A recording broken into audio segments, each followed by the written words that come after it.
ایک حدیث میں آتا ہے کہ قیامت کے دن ایک آواز دینے والا آواز دے گا، عقل والے لوگ کہاں ہیں؟ عقل والے کہاں ہیں؟ لوگ پوچھیں گے کہ عقل والے کون ہیں؟ جواب دیا جائے گا وہ لوگ جو اللہ کو کھڑے بیٹھے اور لیٹے یاد کرتے تھے، اور آسمان و زمین کی تخلیق میں غور کرتے تھے، اور کہہ اٹھتے تھے خدایا تو نے ان کو بیکار نہیں بنایا، تو پاک ہے، بس ہم کو جہنم کے عذاب سے بچا لے۔ یہ ہیں عقل والے، جن کا ذکر ان کے اندر فکر پیدا کرتا ہے کہ یا رب آخرت کے عذاب سے بچا لے۔ یعنی وہ سارے غور و فکر کے نتیجے میں اللہ کی عظمت اور ہیبت کے قائل ہوتے ہیں، فوراً ان کو اپنی آخرت اور انجام کی فکر ہونے لگتی ہے۔ حضرت ابو ہریرہ رسول اللہ صلی اللہ علیہ وسلم سے روایت کرتے ہیں، ایک شخص چھت پہ لیٹا ہوا تھا، آسمان اور ستاروں کو دیکھ رہا تھا۔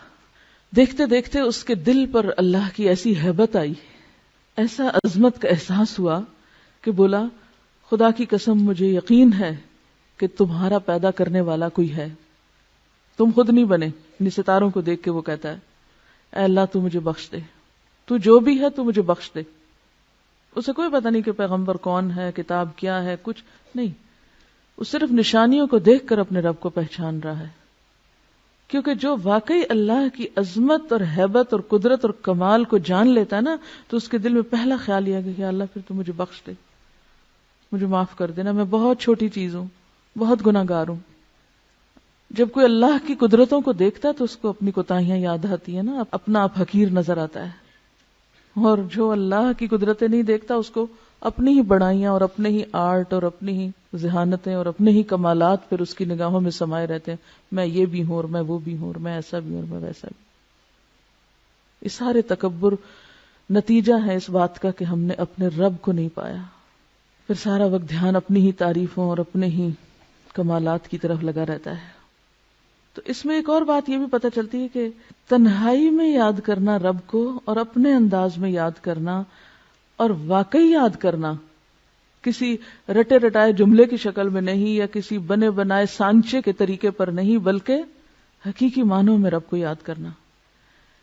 اسی لیے ایک حدیث میں آتا ہے کہ جو شخص تنہائی میں اللہ کو یاد کرے وہ ایسا ہے جیسے اکیلا کفار کے مقابلے میں چل دیا ہو۔ جو شخص تنہائی میں رب کو یاد کرے وہ ایسا ہے جیسے اکیلے ہی یعنی دشمنوں سے لڑنے کے لیے چل پڑا ہو، یعنی اس کا مقام اجر و ثواب کے اعتبار سے اتنا بڑا ہے۔ ایک اور حدیث میں آتا ہے 7 آدمی وہ ہیں جن کو اللہ تعالی قیامت کے دن اپنے عرش کے سائے میں جگہ دے گا، جس دن اس کے سائے کے سوا کوئی سایہ نہ ہوگا، کوئی سایہ نہ ہوگا۔ اور ان میں سے ایک شخص کون ہوگا؟ جو تنہائی میں اللہ کو یاد کرے اور اس کی آنکھوں سے آنسو بہ پڑے، کوئی نہیں ہے اس کے پاس، اکیلا ہے۔ وہ اپنے رب کو اس طرح پہچانتا ہے، اپنے رب سے اتنا قریب محسوس کرتا ہے کہ اپنی کوتاہیوں پہ نظر پڑتے ہی رو پڑتا ہے، یا اللہ میں گناہ گار ہوں، پاک تو صرف تو ہے، ہر عیب اور ہر خطا اور ہر کمزوری سے پاک صرف تیری ذات ہے، مجھ میں تو بہت غلطیاں ہیں، تو مجھے معاف کر دے۔ اسی لیے ایک اور حدیث میں آتا ہے، حضرت عائشہ رضی اللہ تعالی عنہا فرماتی ہیں نبی صلی اللہ علیہ وسلم نے فرمایا اللہ کی وہ مخفی یاد جس کو فرشتے بھی نہ سن سکیں، یعنی اتنی گہرائی میں اللہ کی یاد اور اللہ کی طلب کہ جس کو فرشتے بھی نہ سن سکیں، اس کا ثواب 70 درجہ زیادہ ہے۔ ٹھیک ہے زبان سے بھی ذکر کرنا چاہیے، بلند آواز سے بھی کرنا چاہیے، لیکن تنہائی میں جب کوئی نہ ہو، صرف آپ ہوں اور آپ کا رب ہو، اور واقعی پھر دل کے پورے تاثر کے ساتھ یاد کر کے روئیں، وہ چیز ہر ریاکاری سے پاک ہوتی ہے، ہر دکھاوے سے، کیونکہ اس میں آپ دیکھیں آپ اتنے قریب ہیں نا، آپ دل ہی دل میں سرگوشیاں کر رہے ہیں اپنے رب سے۔ عموماً آپ نے دیکھا ہوگا بچہ دوڑا آتا ہے، آ کے ماں کے کان میں بات کرتا ہے، بہن بھائیوں کو بھی نہیں بتانا چاہتا، باپ کو بھی نہیں بتانا چاہتا۔ کبھی آپ نے دیکھا ہوگا چھوٹے بچوں کو صرف ماں کے کان میں۔ اب بھی کبھی میری بیٹے سے چھوٹے سے بات ہو نا تو وہ فون پر بھی سرگوشی شروع کر دیتا ہے، اور اتنا پیار آتا ہے نا کہ کچھ چیزیں ہوتی ہیں وہ صرف ماں سے شیئر کی جاتی ہیں، تو اللہ تو 70 ماؤں سے بڑھ کے پیار کرنے والا ہے۔ ہم کیوں نہیں اس سے سرگوشیاں کرتے؟ کیونکہ سرگوشی انسان کس سے کرتا ہے؟ جس سے سب سے زیادہ محبت ہوتی. دل چاہتا نہیں انسان اس کے کان میں آہستہ آہستہ باتیں کرے جو کسی کو پتہ نہ چلے.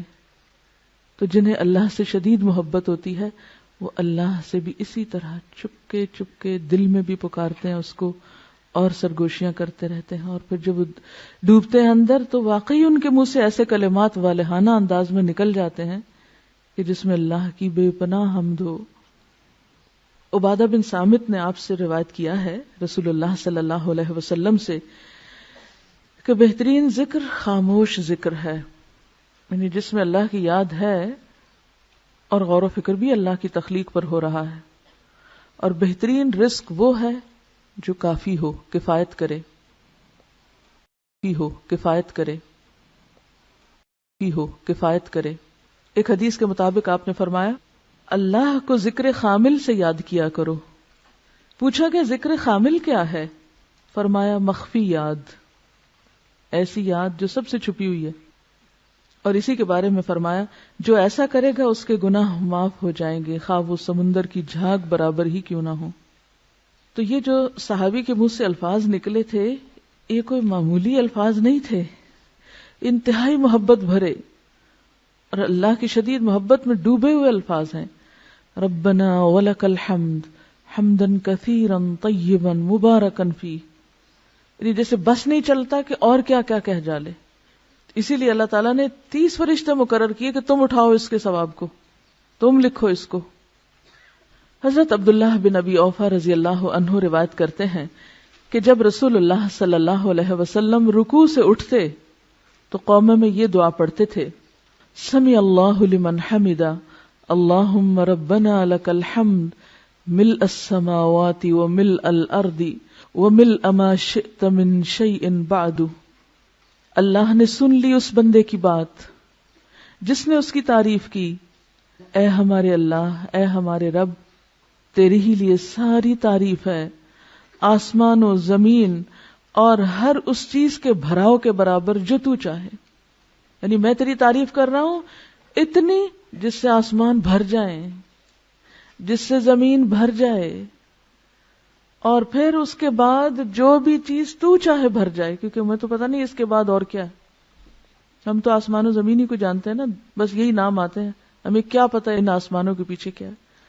اور آپ نے بہت سی چیزیں ایسی پڑھی ہوگی کہ آج کے دور میں بھی جو لوگ کائنات کا مشاہدہ کرتے چلے جا رہے ہیں ان میں سے بعض نے تو بالکل گھٹنے ٹیک دیے کہ ہم جتنا آگے جا رہے ہیں ہماری جہالت میں اتنا اضافہ ہو رہا ہے.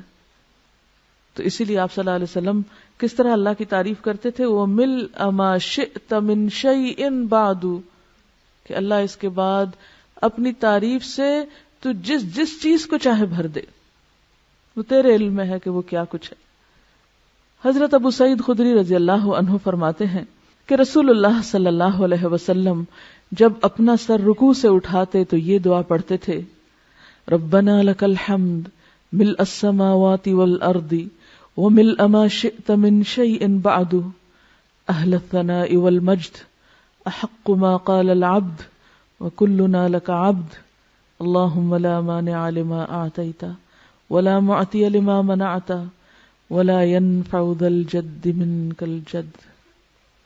اے ہمارے پروردگار، ہر قسم کی تعریف صرف تیرے لیے ہے، آسمانوں اور زمین اور ہر اس چیز کے بھراؤ کے برابر، یعنی ہر وہ چیز بھر جائے جو تو چاہے. اور بندے نے جو تیری تعریف اور بزرگی کی وہ تیرے لائق ہے، وہ تجھے زیبا ہے. ہم سب تیرے ہی بندے ہیں. اے اللہ، کوئی روکنے والا نہیں اس چیز کو جو تو نے دی، اور کوئی دینے والا نہیں اس چیز کو جو تو نے روک دی. اور دولت مند کو دولت مندی تیرے عذاب سے نہیں بچا سکتی. کسی کی دولت اور دنیا کی نعمتیں اسے اللہ کے عذاب سے نہیں بچا سکتی. اللہ کو کسی کی دولت کی کوئی پرواہ نہیں.